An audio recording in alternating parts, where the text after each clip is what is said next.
सोनिया गांधी, राहुल गांधी। जो मैं आपको बता रहा था, मणिपुर में जो 75-80 दिन से हिंसा घट रही थी, हम लोग सब यही नरेंद्र मोदी को ये आवेदन किए थे, आप संसद में आके मणिपुर की बात रखो, क्यों घटना घटी, उसका क्या जवाब है, ये मणिपुर के लोगों को आश्वासन दो कि ये हिंसा कब खत्म होगी, कब भाई भाई में लड़ाई खत्म होगी। बड़ी दुख की बात है, प्रधानमंत्री नए सदन का इनॉग्रेशन तो करते हैं, सत्संग प्रणाम करते हैं, लेकिन सदन में, पार्लियामेंट में एक दिन भी नहीं आते हैं। हम हैं पार्लियामेंट में, सांसद हैं, दीपक जी हैं, जोशना जी हैं, आप उनसे भी पूछ लीजिए, प्रधानमंत्री कभी सदन में नहीं आते हैं। 15 दिन तक लगातार हम ये कोशिश करते आ रहे हैं, धरना देते आ रहे हैं। हम चाहते थे कि प्रधानमंत्री संसद में आए, जवाब दे, लोगों के बीच में पहुंचाए, अपनी बात रखे कि क्या चल रही है, लेकिन वो बिल्कुल आए नहीं। हमें मजबूरन अविश्वास प्रस्ताव लाना पड़ा, उसमें भी हम लोग की बात रखी। हम पूछे उनसे सवाल, मणिपुर में क्यों हिंसा हो रही है, महिलाओं के साथ क्यों अत्याचार हो रही है, पुलिस क्यों रोक नहीं पा रही है, मणिपुर के मुख्यमंत्री का इस्तीफा क्यों नहीं मांगा जा रहा है। आप सबको हैरान होगी, हमारे जो सवाल थे राहुल जी भी रखे, मणिपुर को 2 टुकड़े में बांट दिए हैं, भारत माता की हत्या हुई है, इतनी सारी बात हम रखे, उनके एक के बाद मंत्री आए, पता है क्या बोले, हम 1 करोड़ शौचालय बना दिए, हर घर में पानी दे दिए, महंगाई है ही नहीं, बेरोजगारी है ही नहीं, हमें आजादी 2014 में मिली है। ऐसे बातें रखे, लगातार 18 घंटे में 16 घंटे यही बोलते रहे, लेकिन मणिपुर के बारे में एक लफ्ज भी नहीं बोले जब तक हम लोग अंदर थे। और बड़ी दुख की बात है, नरेंद्र मोदी को, भाजपा को संविधान का कोई परवाह नहीं है। इसीलिए मैं आपको ये पहले जो बोल रहा था, 2023 का इलेक्शन हम लोग के लिए क्यों जरूरी है। ये चुनाव देश को दिशा देगी। अगर 2024 में नरेंद्र मोदी की सरकार को हम गिरा नहीं पाए दिल्ली में, कुछ नहीं बचेगा मेरे दोस्तों, मेरे साथियों, कुछ भी नहीं बचेगा। कल जब सारा विपक्ष वॉकआउट किया, वो लोग सीआरपीसी का बिल लाए, आईपीसी का बिल लाए, नए कानून लेके आए। ये तो लंबा चौड़ा है, लेकिन साफ साफ बात मैं आपको समझाऊं, पहले पुलिस के पास 15 दिन की कस्टडी हुआ करती थी, अब इस नए कानून के बाद पुलिस के पास 45 से 60 दिन की कस्टडी होगी, बिना कोई केस के। वो लोग 60 दिन तक एक लोग को अंदर कर सकते हैं। आप लोग को याद है ना, रमन सिंह की सरकार आदिवासियों को मार के उनके नक्सली बोलते थे, कितने आदिवासियों को जेल में भर्ती करते थे। ये नरेंद्र मोदी और उनकी सरकार की यही मानसा है कि कैसे कानून का दुरुपयोग करे, हर एक संवैधानिक संस्था को कैसे कैप्चर करे। इलेक्शन कमीशन को भी अभी चीफ जस्टिस इंडिया उस ग्रुप में नहीं है जो इलेक्शन कमीशन का चयन करते हैं। हमारी सरकार, भूपेश जी की सरकार, पिछले 4.5 साल में आप ही लोग के लिए काम किए हैं, गरीबों के लिए काम किए हैं, आदिवासियों के लिए काम किए, किसानों के लिए काम किए। जो वायदा राहुल जी ने किए थे, वो हर एक वायदा हम पूरा किए हैं। 2 घंटे के अंदर किसान कर्जा माफ, बिजली हाफ, जमीन लौटाना, हर एक चीज किए हैं। और आप लोग की आशीर्वाद रहेगा, आप लोग की सहयोग रहेगा। अपने कार्यकर्ता हमारे बब्बल शेर है, बब्बल शेर, आप लोग की अगर सहायता रहेगा, फिर से कांग्रेस की सरकार 2023 में हम बनाएंगे यहां पे, और 2024 में यहां से 10-11 सांसद चुन के दिल्ली भेजेंगे, राहुल गांधी को प्रधानमंत्री बनाएंगे। आप लोग तैयार हो? बोलो मेरे साथ, है तैयार हम? कांग्रेस है तो, कांग्रेस है तो। इसी के साथ मैं अपना भाषण में विराम देता हूं। बहुत बहुत धन्यवाद।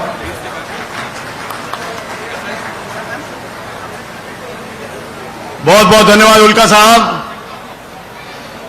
आज हम सब के लिए बहुत ही गर्व की बात है कि हमारे बीच में हमारे यशस्वी मुख्यमंत्री भूपेश बघेल जी पधारे हैं। एक बार जोरदार ताली हो जाके आदरणीय मुख्यमंत्री जी स्वागत करें।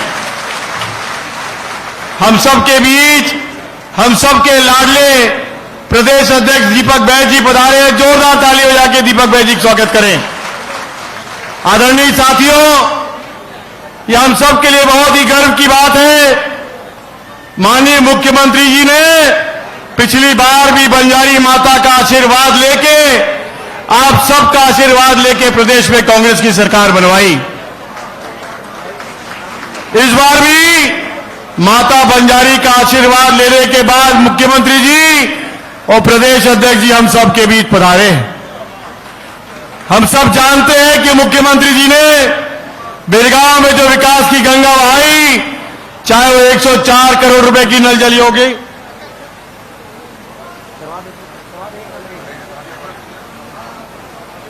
सबसे पहले जैसे कि हम सब की परंपरा है, मैं माननीय मुख्यमंत्री जी भूपेश बघेल जी से, आदरणीय दीपक बैज जी से, आदरणीय उल्का जी से, राजेश तिवारी जी से, आदरणीय सत्यनारायण जी से आग्रह करूंगा कि वो छत्तीसगढ़ महतारी और महात्मा गांधी जी की छाया चित्र को पूजा अर्चना करके के बाद हमारे कांग्रेस की हमारे कार्यक्रम का आगाज करें।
सारे साथियों से आग्रह है कि सभी अपने अपने स्थान पे खड़े हो जाएं। राज्य गीत अर्पा पैरी के धार के साथ अब हम सब अपने बड़े नेताओं का मार्गदर्शन सुनेंगे।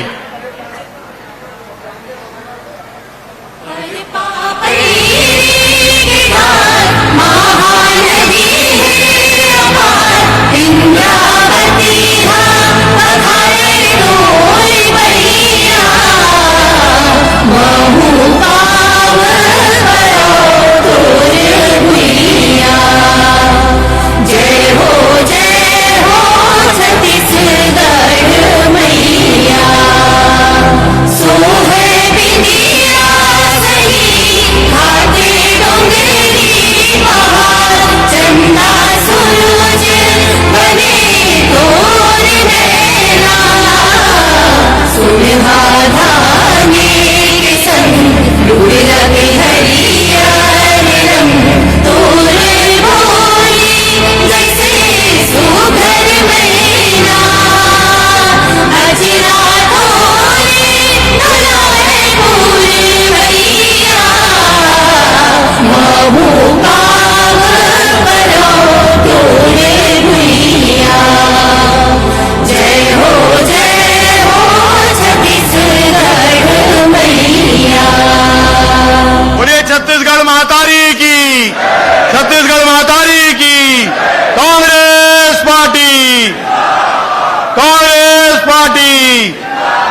सोनिया गांधी, मल्लिकार्जुन खड़गे, भूपेश बघेल, कुमारी शैलजा, दीपक बैद, उल्का जी।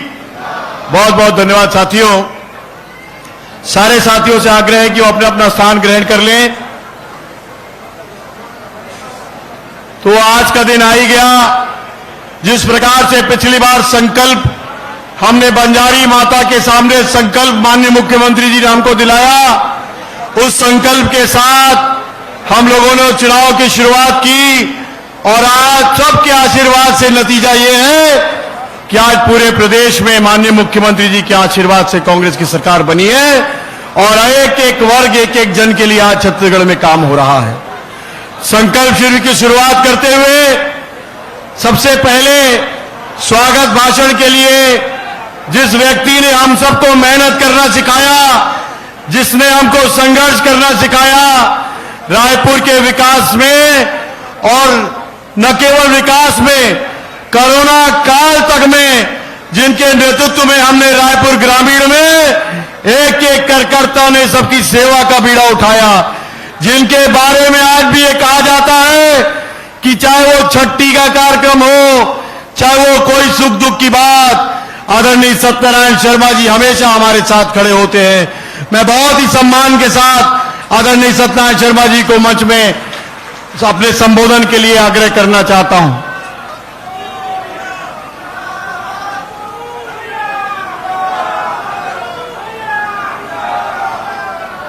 बोलिए छत्तीसगढ़ मातारी की, बंजारी माता की, क्षेत्र के कार्यकर्ताओं की। आज संकल्प शिविर में हम सबके मुखिया और हम सबके आदर्श हमारे प्रदेश के यशस्वी मुख्यमंत्री आदरणीय भूपेश बघेल जी, प्रदेश कांग्रेस कमेटी के माननीय अध्यक्ष भाई दीपक बैद जी, आदरणीय सांसद और हमारे अखिल भारतीय कांग्रेस कमेटी के सचिव आदरणीय सतगिरी उल्का जी, आदरणीय अखिल भारतीय कांग्रेस कमेटी के माननीय सचिव भाई राजेश तिवारी जी, आदरणीय प्रतिमा जी, आदरणीय भाई उदय वर्मा जी, सुशील आनंद जी, आदरणीय भाई सोलंकी जी, आदरणीय मेयर साहब, आदरणीय भाई सभापति जी, सभी एमआईसी के मेंबर्स, सभी पार्षदगण और सभी कार्यकर्ता साथियों और सभी आदरणीय मित्रों, आदरणीय साथियों, आज हम सब देख रहे हैं कि माननीय मुख्यमंत्री जी की कृपा से, आदरणीय बैद जी की कृपा से आज दूसरा संकल्प शिविर आज हमारे रायपुर ग्रामीण में हो रहा है। मैं बताना चाहता हूं, वर्ष 85 के बाद पहली बार 2 बार लगातार कांग्रेस पहली बार जीती है। पहले कांग्रेस 50-50 हजार वोटों से हारती रही, लेकिन मैं कार्यकर्ताओं को बधाई देना चाहता हूं, कार्यकर्ताओं को साधुवाद देना चाहता हूं। उन्होंने कांग्रेस को थाम के रखा और कांग्रेस का परचम लहराया। माननीय भूपेश बघेल जी के आशीर्वाद से क्षेत्र के विकास की गंगा बही और क्षेत्र विकास काम तेजी के साथ हुए। कार्यकर्ताओं का हौसला बढ़ा, कार्यकर्ता में उत्साह की भावना जागी और कार्यकर्ता पूरी तरह से कांग्रेस के लिए मरने मिटने के लिए तैयार हुआ है। आदरणीय साथियों, हमारे बीच में डेरा साहू जी बैठे हैं, अनेक सामाजिक नेता बैठे हैं, सबके अभिनंदन करता हूं, स्वागत करता हूं। मैं बताना चाहता हूं कि हम काम करके दिखाने वाली सरकार है। भूपेश बघेल जी की सरकार काम करने वाली सरकार है। हमने जो विकास की राह में आगे बढ़ रहे हैं रायपुर ग्रामीण, उसकी जानकारी मैं संक्षिप्त में देना चाहता हूं। 500 करोड़ के 1529 कार्य, रोड, नाली, गार्डन आदि निर्माण कार्य, सौंदर्यीकरण कार्य हमारे क्षेत्र में हुए हैं। खेल कूद की सुविधा के लिए 50 लाख की लागत से क्षेत्र में कबड्डी और ओपन जिम की स्थापना हुई है। स्वच्छ जल पहुंच सुलभ, इसमें 104 करोड़ रुपए की धनराशि माननीय भूपेश बघेल जी ने दी। उसके माध्यम से जल आवर्धन योजना के तहत आज घर घर में पानी पहुंचाने की स्कीम योजना हमारी सफलीभूत हो रही है। इसके लिए मैं माननीय मुख्यमंत्री जी को बधाई देना चाहता हूँ। स्वास्थ्य के क्षेत्र में गोगांव, बनपुरी, कचना, मोवा, देवपुरी, बोरिया कला में इसमें नवीन शहरी स्वास्थ्य केंद्र प्रारंभ हुए हैं। 11 करोड़ से की अधिक राशि से 35 विभिन्न स्थानों पर हमर क्लिनिक का संचालन 6 पूर्ण और 16 निर्माणाधीन, कुल इस तरह से 13 स्वीकृत हुए हैं। मूलभूत सुविधाओं में प्रत्येक बीएसपी में 50 लाख रुपए की राशि स्वीकृत करके और सड्डू बीएसपी में 5 करोड़ रुपए की राशि, कचरा बीएसपी में 2 करोड़ रुपए की राशि देकर के भूपेश बघेल जी ने हमको सबसे बड़ा आशीर्वाद दिया है। जहां गरीबों की बस्ती है वहां ये सब काम हुए हैं। मोबाइल मेडिकल यूनिट के बारे में बताना चाहता हूं कि रायपुर ग्रामीण विधानसभा में 1,93,514 लोगों को निःशुल्क इलाज करने की सुविधा हमारे लोगों को मिली है। विद्युतीकरण का जहां तक सवाल है, 30 करोड़ से अधिक की लागत की राशि में विद्युत तार और अंडरग्राउंड विद्युतीकरण का कार्य किया गया है। इसके साथ साथ हाई पावर के नवीन ट्रांसफार्मर, 20 हाई मास्ट लाइट और स्ट्रीट लाइट के विस्तार के लिए माननीय मुख्यमंत्री जी ने हम लोगों की भरपूर सहायता की है। शिक्षा के क्षेत्र का सवाल हो, वहां नंद कुमार पटेल महाविद्यालय 4 करोड़ की लागत से भवन बना महाविद्यालय प्रारंभ हुई। एक विशाल भवन में हमारे क्षेत्र के बच्चे, हमारी बेटियां शिक्षा ले रही हैं। माना कैंप, बिरगांव, मोवा, जब लालपुर, गोगांव में ये स्वामी आत्मानंद, गंगा नगर में, भरपूरी में भी स्वीकृति प्रदान कर हम सबके लिए एक बहुत बड़ी उपलब्धि और बहुत बड़ी सौगात माननीय मुख्यमंत्री जी ने हम सबको दी है।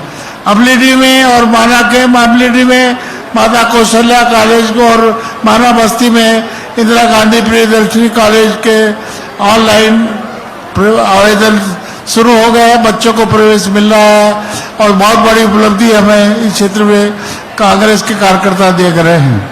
सरोरा, भाटा गांव, सोनडोंगरी, उड़कड़ा, बोरिया खुर्द में नवीन हाई स्कूल के उन्नयन की व्यवस्था माननीय मुख्यमंत्री जी के आशीर्वाद से हुई है। इसी तरह से विभिन्न विद्यालय में 9 करोड़ की लागत से बाउंड्री वाल, अतिरिक्त कक्ष, शौचालय काम पूरे हुए हैं।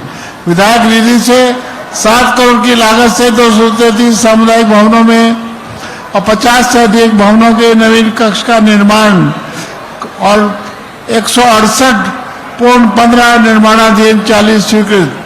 2 करोड़ से अधिक लागत से 70 रंगमंच और चबूतरा, 46 पूर्ण 4 निर्माणाधीन 20 स्वीकृत।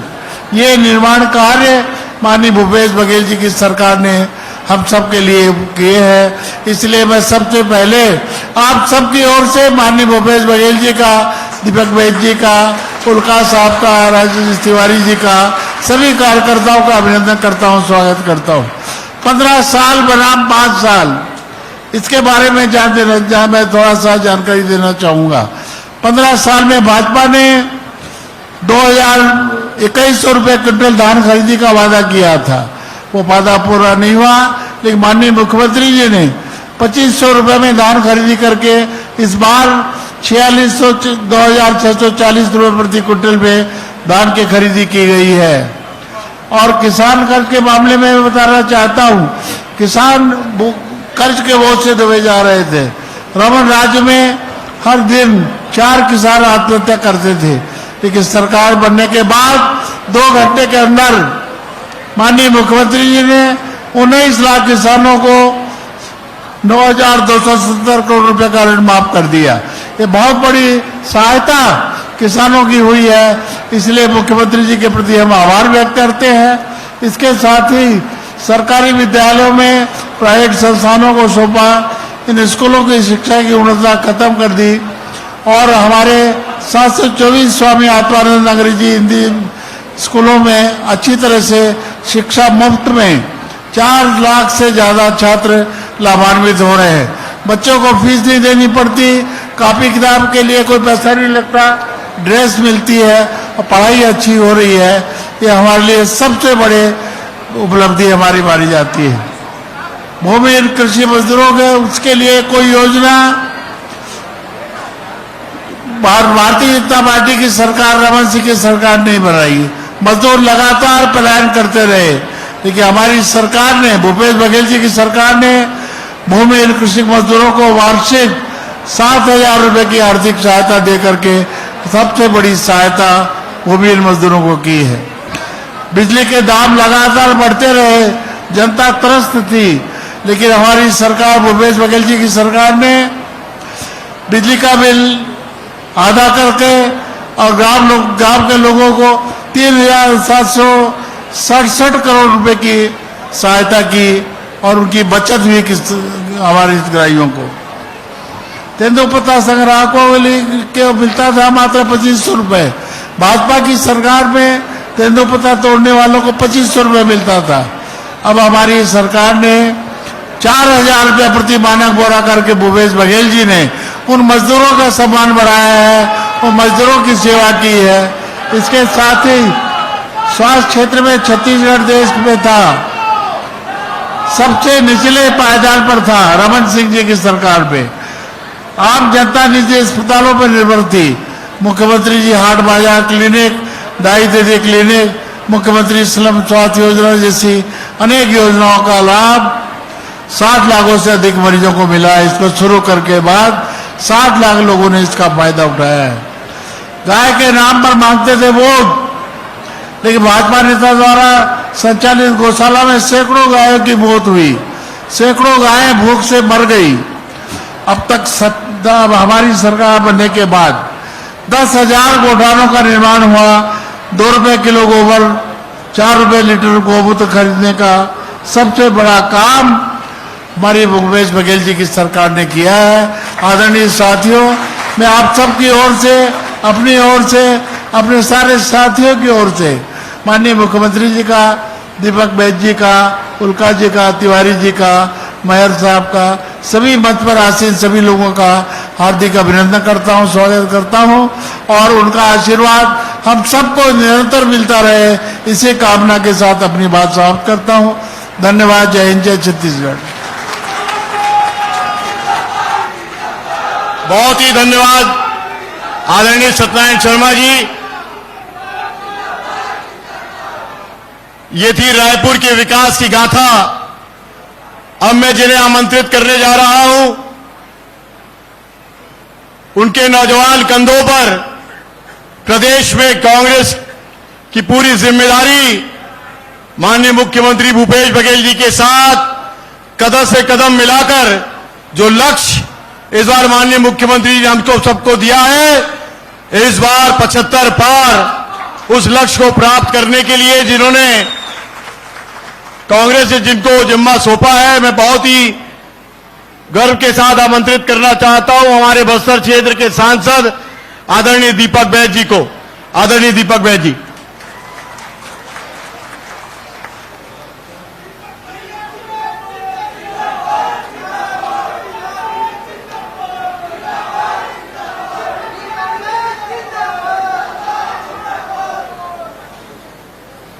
आज रायपुर ग्रामीण के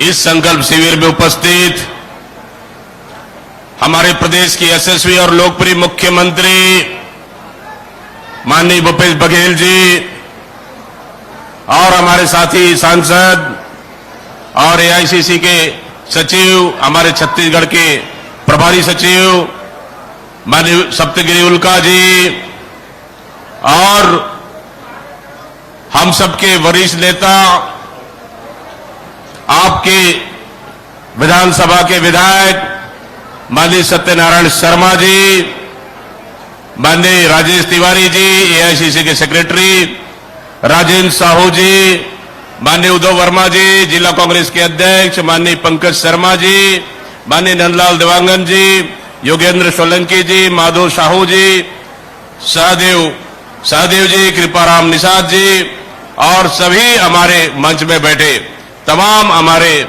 वरिष्ठ नेतागण और प्रतिमा दीदी, हाँ प्रतिमा दीदी को मैं भूल गया था, प्रतिमा चंद्राकर जी और तमाम वरिष्ठ नेतागण और हमारे यूथ कांग्रेस अध्यक्ष, एनएसयूआई अध्यक्ष, महिला कांग्रेस अध्यक्ष, सेवा दल और तमाम हमारे फ्रंटल ऑर्गेनाइजेशन का हमारी टीम और इस विधानसभा की सभी हमारे ब्लॉक कांग्रेस के अध्यक्ष और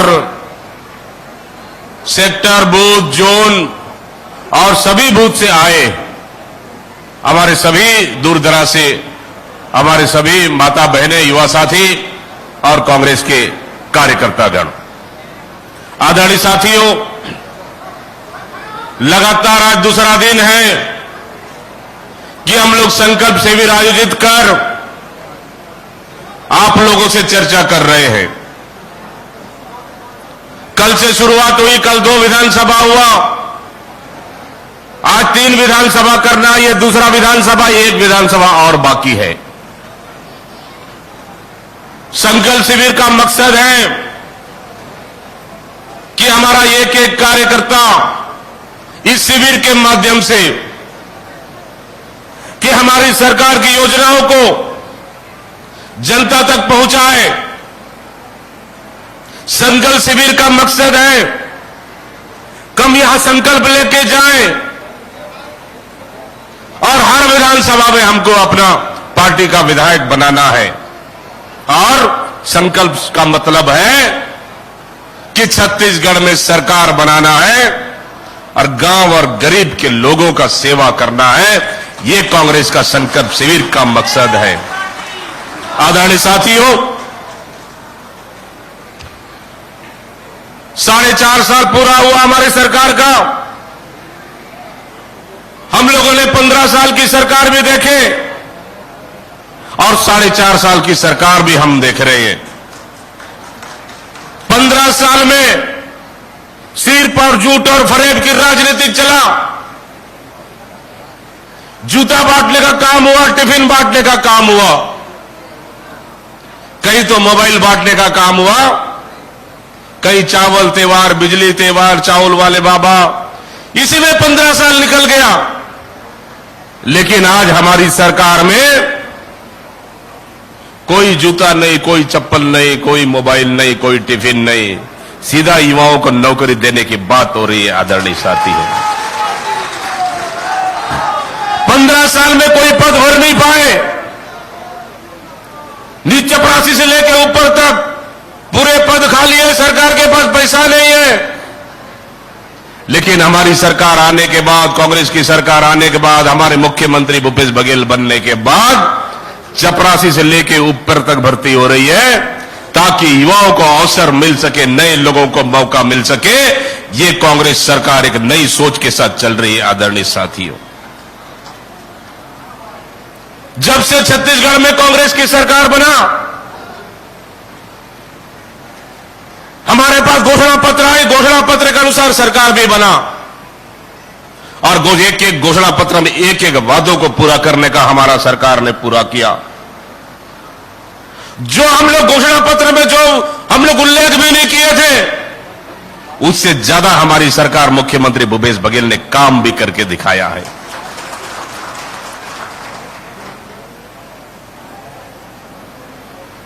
साल की असफलता और 4.5 साल की सफलता हमको जनता के बीच में लेकर जाना है।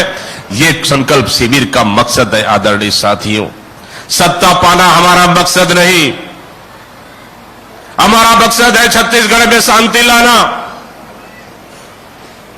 कांग्रेस का मकसद है कि छत्तीसगढ़ की संस्कृति को बचाना। कांग्रेस का मकसद है छत्तीसगढ़ का विकास करना।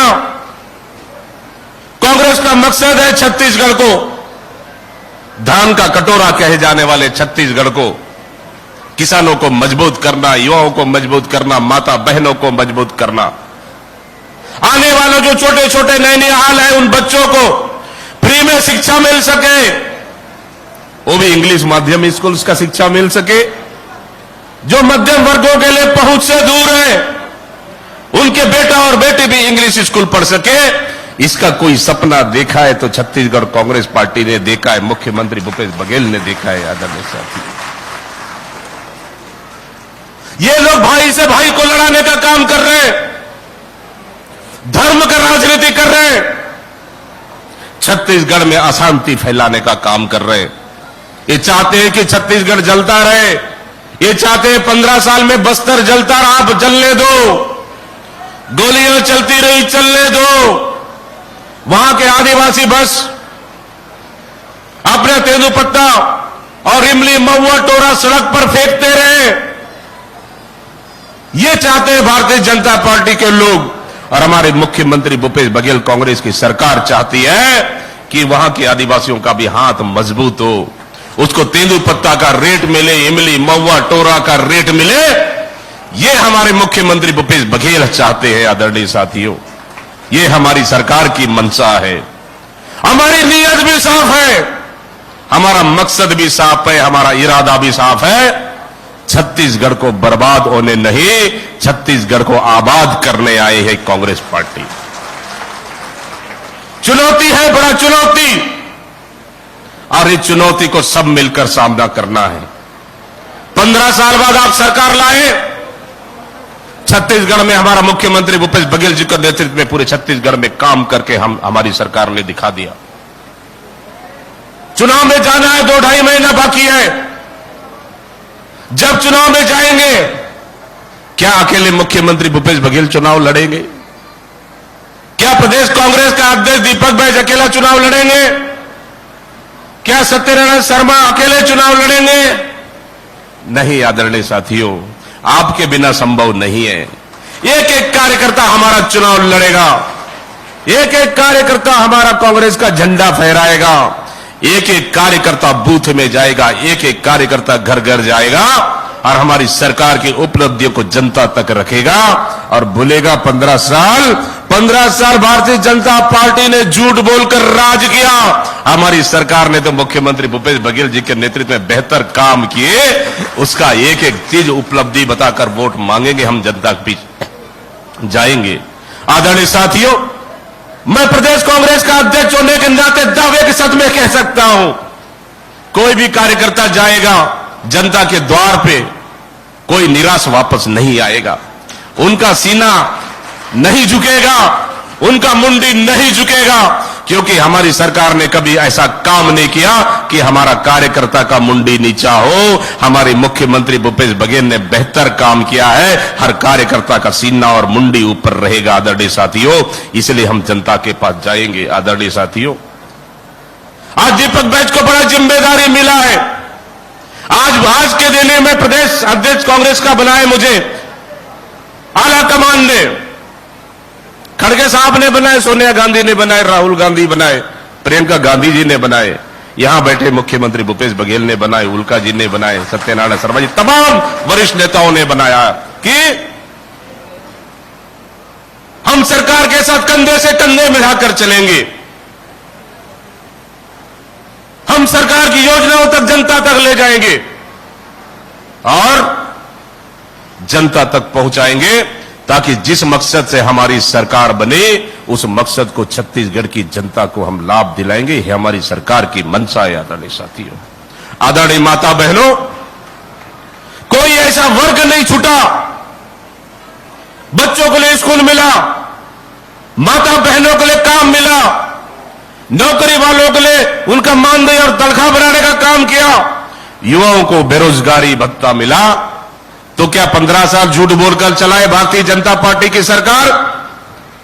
क्या हम अच्छा काम करने के बाद भी क्या हम 10 साल सरकार नहीं चलाएंगे? चलाएंगे कि नहीं चलाएंगे? बताइए, चलाएंगे कि नहीं चलाएंगे? अगर 15 साल झूठ बोल के सरकार चला सकते हैं, हम तो काम की उपलब्धि पर सरकार चलाएंगे 10 साल। आदरणीय साथियों, इसलिए मैं आपसे आह्वान करना चाहता हूं, दीपक बैज कोई ऊपर से टपक के नहीं आया है। एलएसआई में काम किया हो, यूथ कांग्रेस में काम किया हो, ब्लॉक कांग्रेस कमेटी का अध्यक्ष था, 2013 में टिकट मिला, 18 तक विधायक था बस्तर में, चित्रकूट में, 18 दोबारा मुख्यमंत्री भूपेश बघेल ने टिकट दिया, फिर दोबारा विधायक बन के आया। जहां 23 साल तक बस्तर जैसे सीट में भारतीय जनता पार्टी का सांसद में कब्जा था, वहां पे भरोसा मुझे मुख्यमंत्री भूपेश बघेल ने भरोसा किया, उस भरोसे को कायम रखते हुए आज आपके पास हूं। आज दिल्ली हाईकमान और छत्तीसगढ़ के वरिष्ठ नेताओं ने भरोसा किया है कि दीपक बैज जैसे युवाओं को मौका मिला है छत्तीसगढ़ कांग्रेस नेतृत्व का संभालने का, और मैं अकेला दीपक बैज नहीं संभाल सकता। आदरणीय साथियों, लोग पूछते हैं कि दीपक बैज कम समय है, कैसा काम करोगे? मेरा एक ही उत्तर है कि मेरे पास कुशल मुख्यमंत्री भूपेश बघेल जी हमारे साथ हैं, जो छत्तीसगढ़ का जनता 4.5 साल के लिए सेवा कर रहे हैं। मेरे पास उप मुख्यमंत्री टीएस बाबा, मेरे पास चरणदास महान, ताम्रध्वज साहू, धीरेन्द्र साहू और सत्यनारायण शर्मा जैसे वरिष्ठ नेता है हमारे पास। और छत्तीसगढ़ में पूरा हमारे कार्यकर्ताओं की फौज है। एक इशारा कर देंगे तो छत्तीसगढ़ में सैलाब आएगा कांग्रेस का।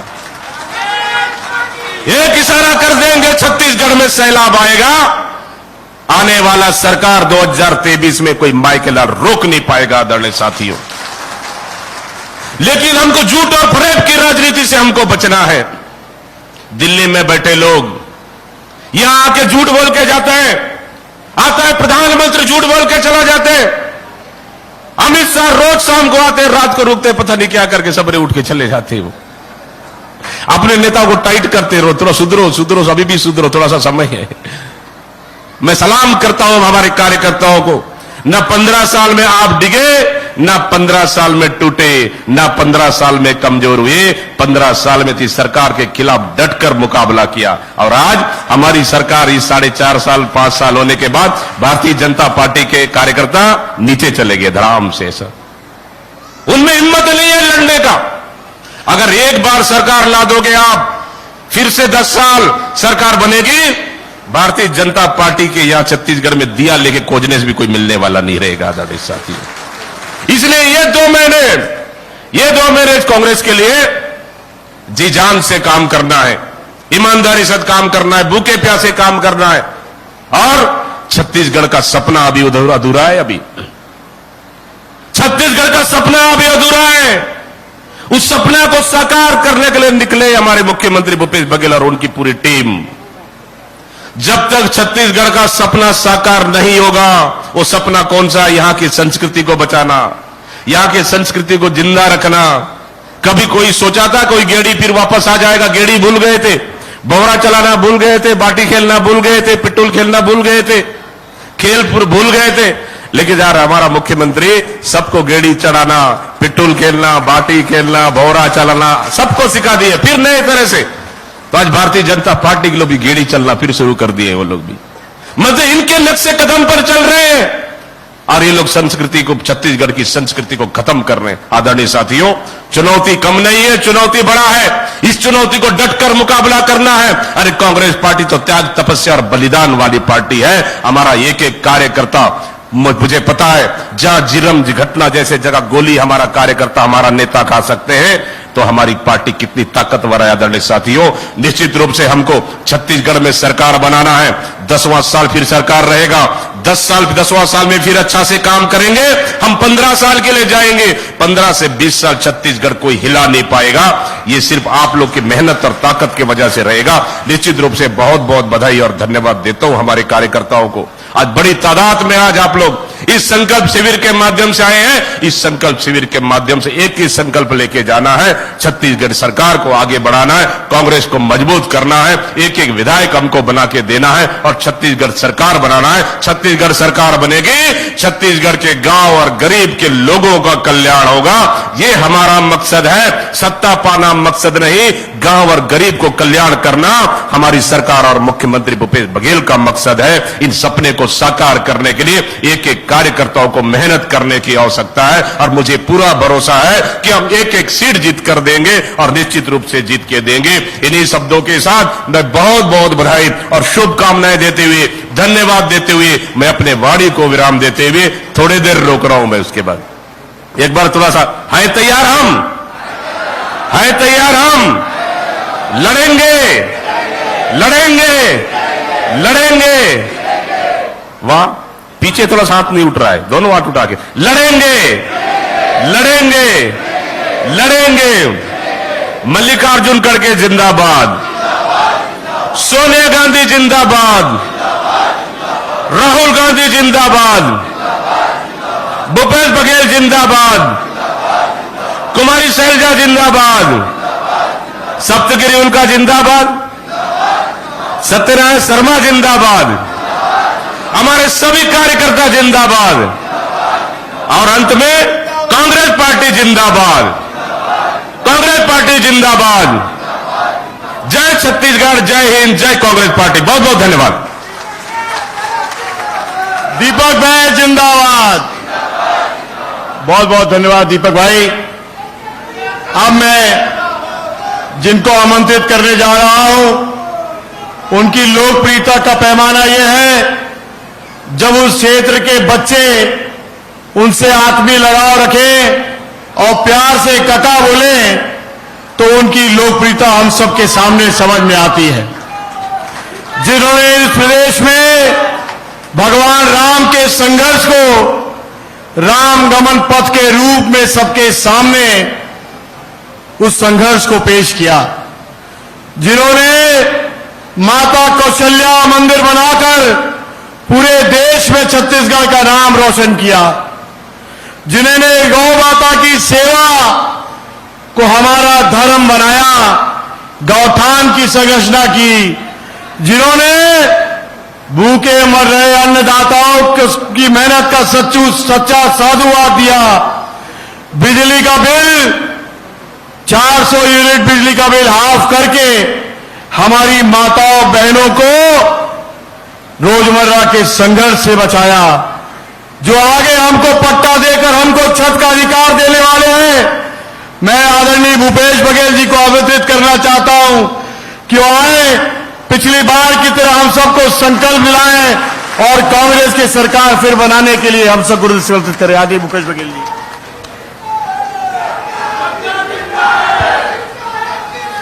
कका अभी जिंदा है।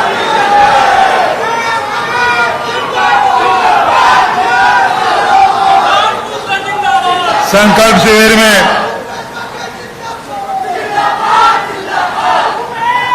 उपस्थित प्रदेश कांग्रेस कमेटी के सम्मानित अध्यक्ष आदरणीय भाई दीपक भाई जी, सांसद और यहाँ के प्रभारी सचिव आदरणीय सप्तगिरी उल्का जी, हमारे बहुत ही वरिष्ठ नेता आदरणीय सत्यनारायण शर्मा जी,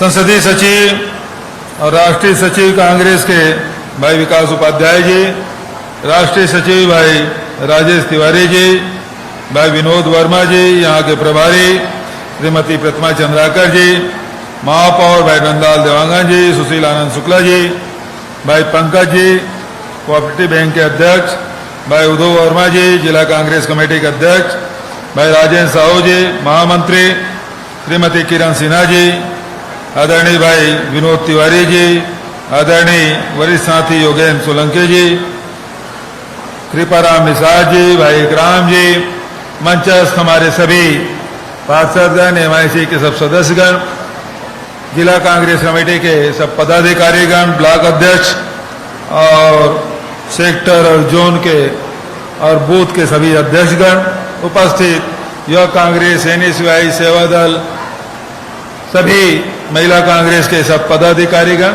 उपस्थित हमारे कांग्रेस के जुझारू और संघर्षशील सभी साथीगण, आप सबको नमस्कार, राम राम, साहेब बंदगी, जय सतनाम, आदाब।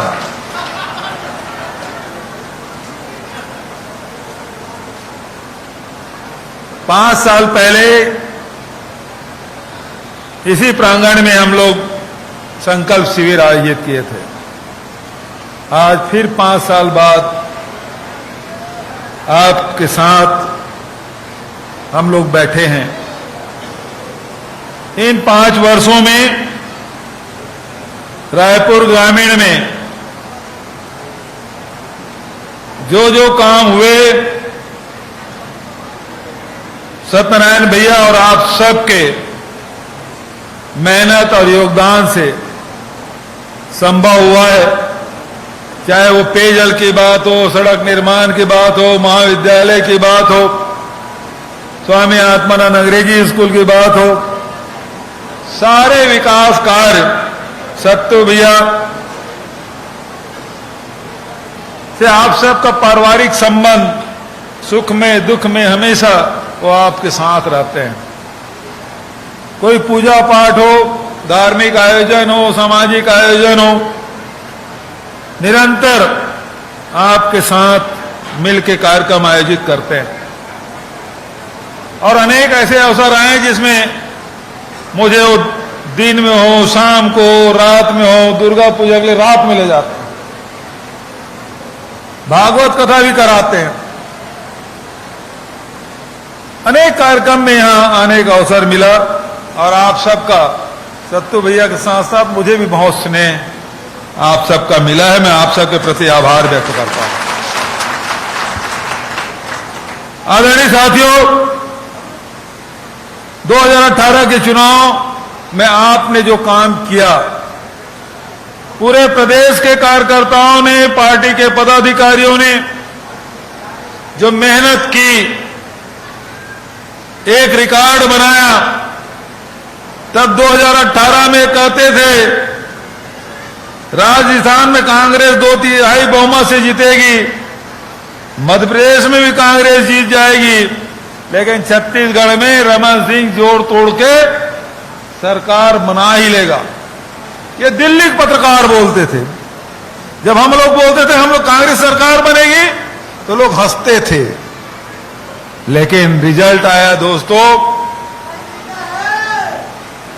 तो राजस्थान में सरकार बनी, मध्य प्रदेश में सरकार बनी, लेकिन छत्तीसगढ़ में बहुमत से नहीं, 2/3 से नहीं, 3/4 बहुमत से आपने सरकार बनाया है।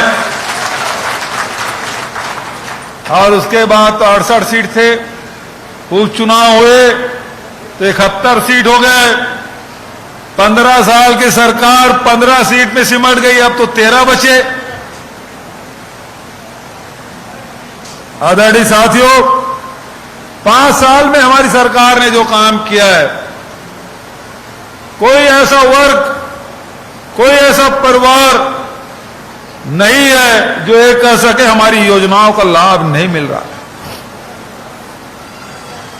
पिछली सरकार में राशन कार्ड के लिए कितने लाइन लगती थी, कितने बार करते थे, कितने बार जुड़ते थे, कितने बार हम लोगों ने आंदोलन किया इस रायपुर में, बिरगांव में, थाना का घेराव हम लोग करते थे, फिर भी जरूरतमंद के लोगों के पास राशन कार्ड नहीं होता था। जिसके पास होता था वो 3-3, 4-4, 5-5 राशन कार्ड, और चुनाव के बाद सबका राशन कार्ड काट देते थे।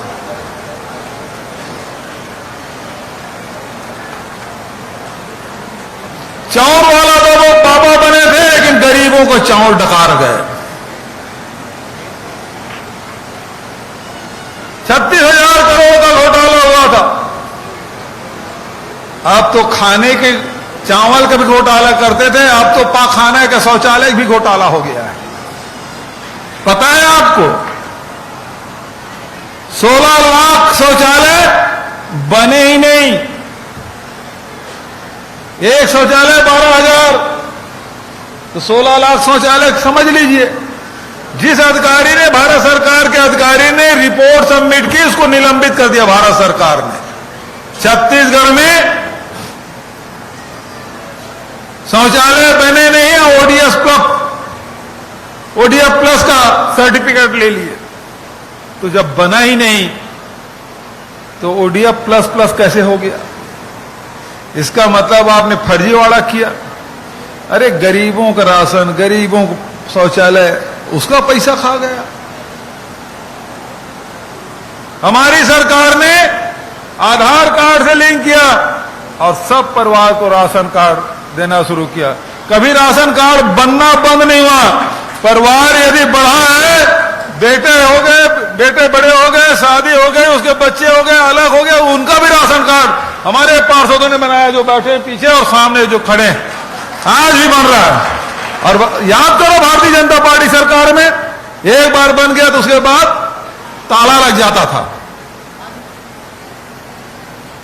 लेकिन हमने ऐसा नहीं किया। जो जरूरतमंद है, चाहे वो एपीएल हो, चाहे बीपीएल हो, अंत्योदय है, उस सबका राशन कार्ड बनाओ। पहले 7 किलो मिलता था एक, अब हम 35 किलो चावल भी दे रहे हैं, नमक भी दे रहे हैं, शक्कर भी दे रहे हैं। मिट्टी तेल तो मिट्टी तेल, पेट्रोल, डीजल का भाव मनमाने बढ़ा दिए। तो बढ़ाने का काम वो कर रहे हैं, देने का काम हम कर रहे हैं। बिजली बिल आधा योजना सब परिवार को।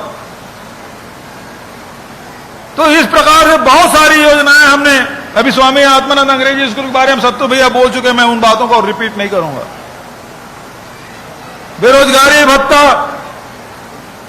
किसानों के ऋण माफी, 25 रुपए क्विंटल में खरीदी, सारी योजनाएं हमने संचालित की ताकि आम जनता के खाते में पैसा जाए। ये हमारी मंशा। और हम जब देते हैं तो उसको कहते हैं रेवड़ी। और ये अपने उद्योगपति मित्रों के लाखों करोड़ रुपए माफ करते हैं। हमारा गरीब लोग हैं, किसान लोग हैं, मजदूर हैं, स्व सहायता समूह हैं, उनके यदि ऋण माफ करते हैं तो उसको रेवड़ी कहते हैं। इनको राशन देते हैं, उसको बिजली बिल हाफ योजना का लाभ देते हैं, वो रेवड़ी। और ये उद्योगपति को जो बांट रहे हैं वो रबड़ी, उनका रबड़ी है। आदरणीय साथियों, लगातार यहां के विकास के लिए निरंतर हम लोग काम कर रहे हैं, कोई कसर नहीं छोड़े हैं। मैं आप सबसे यही निवेदन करना चाहूंगा, ये आवास के बारे में शहर में कोई बात नहीं करते, गांव वालों भड़का रहे हैं सीधे साधे लोगों को। यहां हम लोगों ने आवास की योजना पूरे देश में सबसे अव्वल है। ग्रामीण क्षेत्र में ये सर्वे ही नहीं करा रहे हैं। 2011 के सर्वे के आधार पर सबको मिल रहा है आवास। तो 2021 में यदि सर्वे होते तो और लोगों को लाभ मिलता कि नहीं मिलता। लेकिन 2021 में सर्वे ही नहीं कराया, ना आर्थिक सर्वे कराया, ना जनगणना कराया, और दोष हम पे मर रहे हैं। तो ये वो सरकार, वो पार्टी है जो लोगों को ठगने का काम करती है। महंगाई की मार, आप सब शहर से जुड़े हैं, गांव से भी जुड़े हुए हैं। रेलवे स्टेशन की स्थिति क्या, ट्रेनें सब रद्द, बंद, और टिकट पैसेंजर में चढ़ो और एक्सप्रेस का टिकट पटाओ। मतलब आपके जेब से पैसा निकालने के, डीजल, पेट्रोल, रसोई गैस से पैसा तो निकाल रहे हैं, लेकिन साथ साथ जो यात्री करे उससे भी जेब से पैसा निकाल रहे हैं। बुजुर्गों तक का नहीं छोड़े ये लोग, उससे भी पैसा ले रहे हैं। तो लगातार लूटने का काम। और दूसरी बात मैं आपसे कहना चाहूंगा कि ये लगातार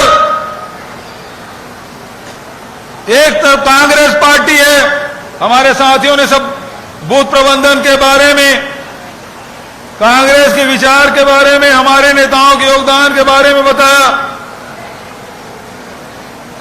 हम में उसमें अंतर क्या है, हम जोड़ने वाले हैं, वो तोड़ने वाले हैं। हम भाई भाई को मिलाकर रखते हैं, सबके सुख दुख में खड़ा होते हैं, सब समाज के कार्यक्रम में जाते हैं, सारे धार्मिक कार्यक्रमों में हम लोग जाते हैं, लेकिन नफरत फैलाने का काम हम नहीं करते।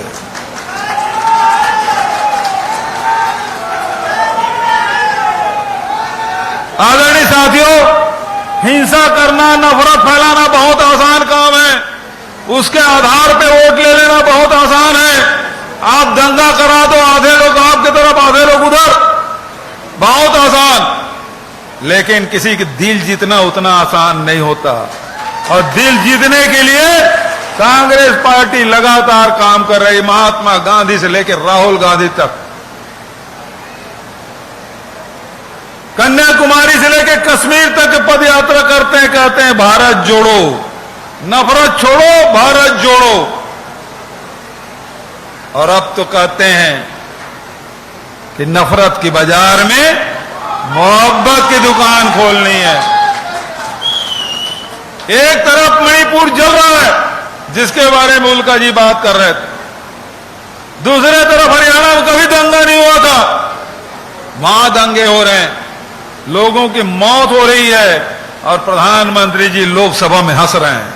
आपकी जान जाए तो जाए, लेकिन उसकी सत्ता बरकरार रहनी चाहिए। बेटी बहुओं की इज्जत लूट जाए, उसको निर्वस्त्र घुमाया जाए, गृह मंत्री जी स्मृति ईरानी जी हंसी ठिठोली कर रहे हैं। ये आपको लड़ा के, आपको दहशत में, आपको डर में ला के वोट लेना चाहते हैं, लेकिन हमारे नेता राहुल जी कहते हैं डरो मत। और यही लोकतंत्र है। छत्तीसगढ़ में क्या हुआ? 5 साल पहले जब हम लोग बस्तर जाते थे, मोहला मानपुर जाते थे, गरियाबंद जाते थे, तो 10 बार सोचते थे जाएं कि ना जाएं। जाएंगे तो दूसरा रास्ता खोजते थे जिससे वापस आना है। घर के लोग सांसत में रहते थे, ये याद रहे वापस लौटेंगे कि नहीं लौटेंगे। आज बस्तर में शांति लौट रही है, अमन चैन लौट रहा है, भाईचारा बढ़ा है, लोगों के चेहरे में दहशत खत्म हो गया है।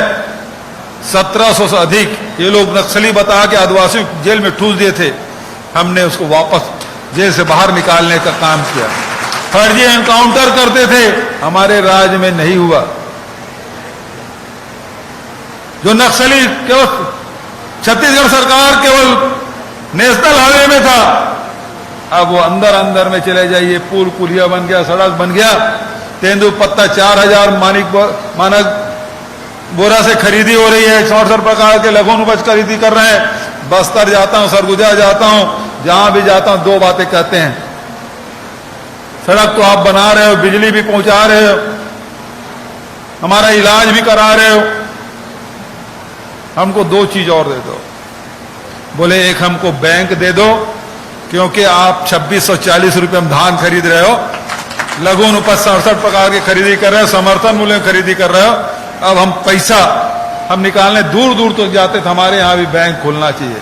और दूसरी मांग, स्वामी आत्मानंद अंग्रेजी स्कूल खोल दो। रमन सिंह ने तो हमारे बच्चों को पढ़ाई के शिक्षा से दूर रखा, 13 साल 15 साल से स्कूलें बंद थी, उसको शुरू किए और कहते हैं कि हमारे बच्चे भी अंग्रेजी पढ़ें, तो स्वामी आत्मानंद अंग्रेजी स्कूल खोल दो। ये अंतर आया है। स्वास्थ्य के, शिक्षा के, रोजगार के क्षेत्र में हमने काम किया है। उसके साथ साथ हमने संस्कृति में हमारे 30 त्योहार है, हमारे छत्तीसगढ़ के खान पान है, राजगीत है, बोली भाषा है, सबको सम्मानित देने का काम किया। राजगीत भी हमने घोषित किया। तो जहां तीजा पोरा की छुट्टी हमने दी, हरेली की छुट्टी दी, विश्व आदिवासी दिवस की छुट्टी दी, छेरछेरा पुण्य की छुट्टी दी, तो सत्तू भैया कहने से छठ पूजा की भी छुट्टी हमने दी। बड़ी संख्या में हमारे उत्तर भारत के लोग यहां रहते हैं, तो सबके कार्यक्रम सब मिलजुल के रहते हैं।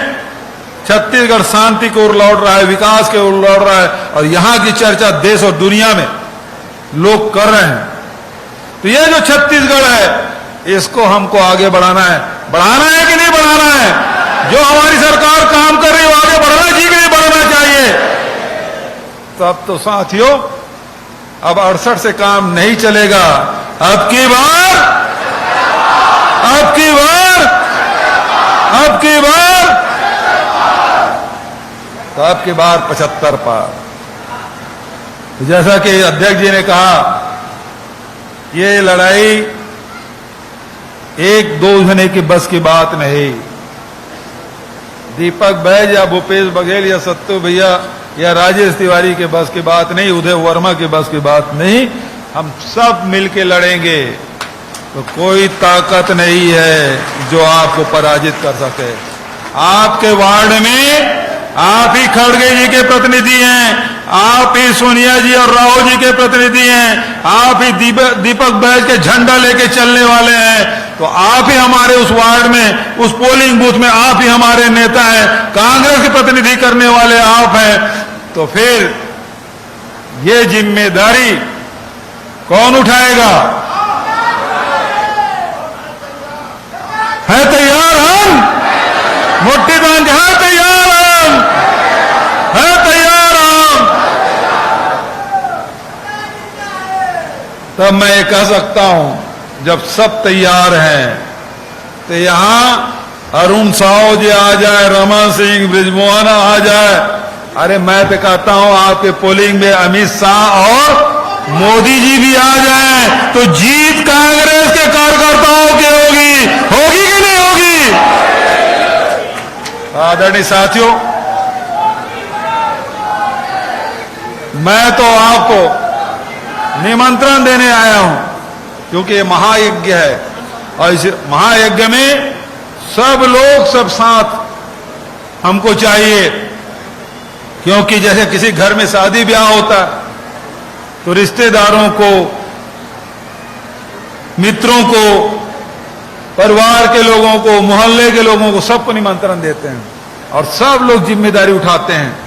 कोई पानी की व्यवस्था, कोई नाश्ता की व्यवस्था, कोई झंडा कोई बैनर लगा रहा है, कोई स्वागत द्वार लगा रहा है, कोई घर को सजाने का काम कर रहे हैं, कोई भोजन की व्यवस्था देख रहे हैं, कौन बारात की अगवानी करेगा। ये सब बांट के काम करते हैं, तब जाके किसी घर की शादी हो पाता है। तो आदरणीय साथियों, तो उसी प्रकार से हम लोग लड़ कैसे रहे? जो अंग्रेज की नीति पे चलने वाले लोग हैं, फूट डालो राज करो, झूठ फैलाने वाले, उससे हमको लड़ना है। षड्यंत्र करने वाले हैं, उससे लड़ना है। लेकिन साथियों, आप कांग्रेस के सिपाही हैं। अंग्रेजों के राज में सूर्यास्त नहीं होता था, उसे हम लोग उखाड़ फेंके। अरे जब गोरों को पराजित कर दिए, भगा दिए, तो चोरों से क्या डरना? तो पहले लड़े थे गोरों से, सब याद है दोस्तों। तो आपसे मैं कहना चाहूंगा कि अब समय काफी हो चुका है, रायपुर दक्षिण भी जाना है। तो आप सबसे निवेदन करता हूं, अपने स्थान पे खड़े हो जाएं और सब संकल्प लें।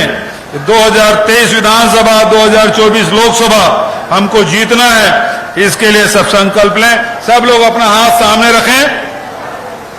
अध्यक्ष जी, उल्का जी, सब लोग हाथ सामने रखें और जैसे मैं बोलूंगा वैसे आपको दोहराना है।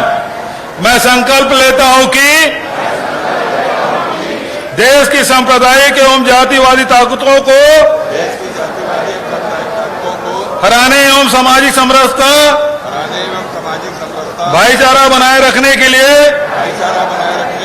पूरी ऊर्जा के साथ काम करूंगा। मैं नफरत के बाजार में मोहब्बत की दुकान खोलूंगा। मैं छत्तीसगढ़ महतारी के मान सम्मान, संस्कृति एवं परंपराओं की रक्षा करते हुए छत्तीसगढ़ के नवनिर्माण के लिए कांग्रेस के नीतियों के अनुरूप पार्टी का काम करूंगा। मैं संकल्प लेता हूं कि कांग्रेस की ओर से जिस व्यक्ति को भी उम्मीदवार बनाया जाएगा उसे विजयी बनाने के लिए निष्ठापूर्वक काम करूंगा। बहुत बहुत धन्यवाद। जय हिंद, जय छत्तीसगढ़, कांग्रेस पार्टी।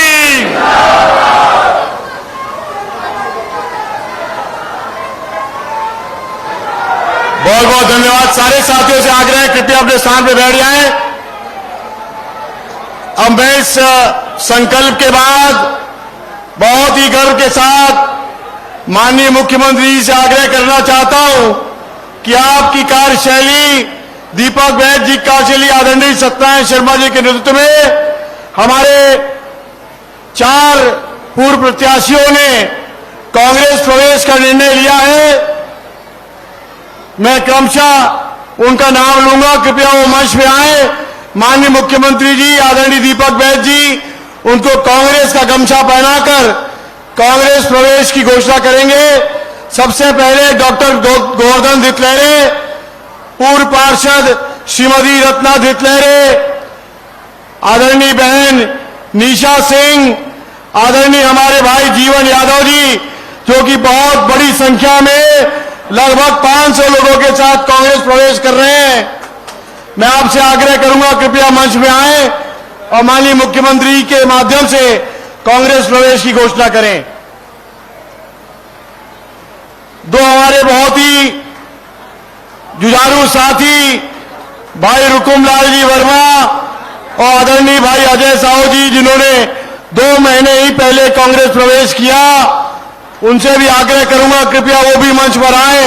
आदरणीय दीपक बैज जी, उनको अजय साहू जी भाजपा के प्रवक्ता थे, अजय साहू जी भाजपा के प्रवक्ता थे रायपुर ग्रामीण विधानसभा क्षेत्र में। अब मैं आभार प्रदर्शन के लिए हमारे जिला कांग्रेस कमेटी के आदरणीय अध्यक्ष भाई उदय वर्मा जी से आग्रह करूंगा कि वो आए और कार्यकर्ताओं का और आदरणीय नेताओं का आभार प्रदर्शन करें। आदरणीय उदय भाई। लोग कांग्रेस पार्टी, भूपेश बघेल, दीपक बैज।